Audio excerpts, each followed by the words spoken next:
Le Hamas est une organisation politico-islamiste active dans les territoires palestiniens occupés et dans la bande de Gaza.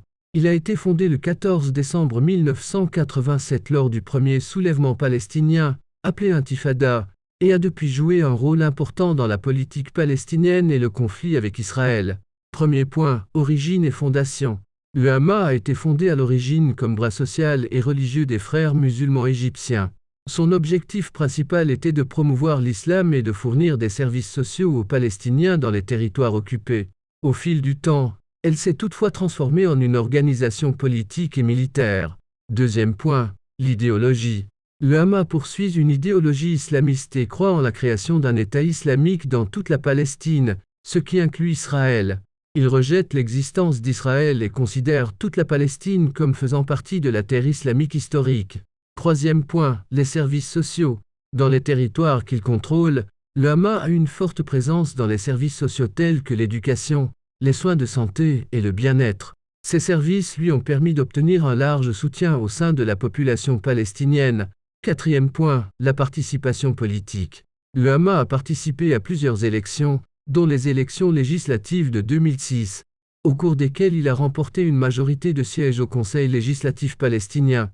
Cela a entraîné une division de l'autorité palestinienne, le mouvement rival du Fatah ayant conservé le contrôle de la Cisjordanie, tandis que le Hamas s'est emparé de la bande de Gaza. Cinquième point, le conflit avec Israël. Le Hamas s'est engagé à plusieurs reprises dans des conflits armés avec Israël, notamment des attaques à la roquette contre des villes israéliennes et des affrontements armés aux frontières.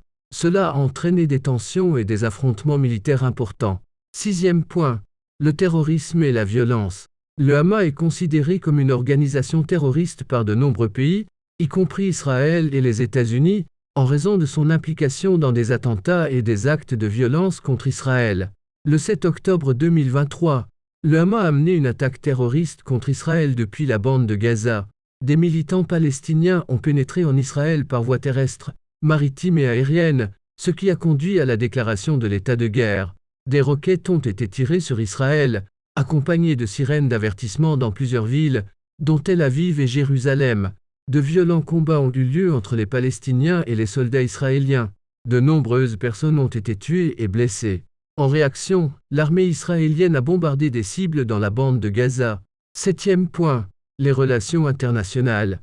Le Hamas est soutenu par certains pays et organisations du Moyen-Orient et d'ailleurs, notamment l'Iran et certains États arabes.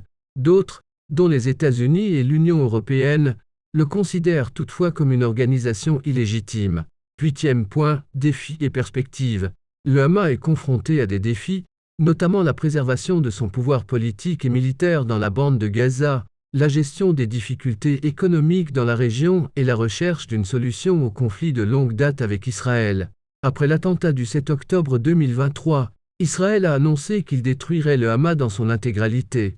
Neuvième point, le processus de paix. Par le passé, le Hamas a adopté différentes positions sur le processus de paix avec Israël, allant du refus de toute négociation à la volonté de négocier un cessez-le-feu sous certaines conditions. Mais en raison de l'attaque terroriste du 7 octobre 2023 par le Hamas, les négociations sont impensables et de nombreux observateurs estiment qu'Israël n'entamera plus de négociations avec le Hamas et tentera seulement d'éradiquer totalement le Hamas. C'est tout pour aujourd'hui. La révolution ne fait que commencer. C'est tout pour aujourd'hui.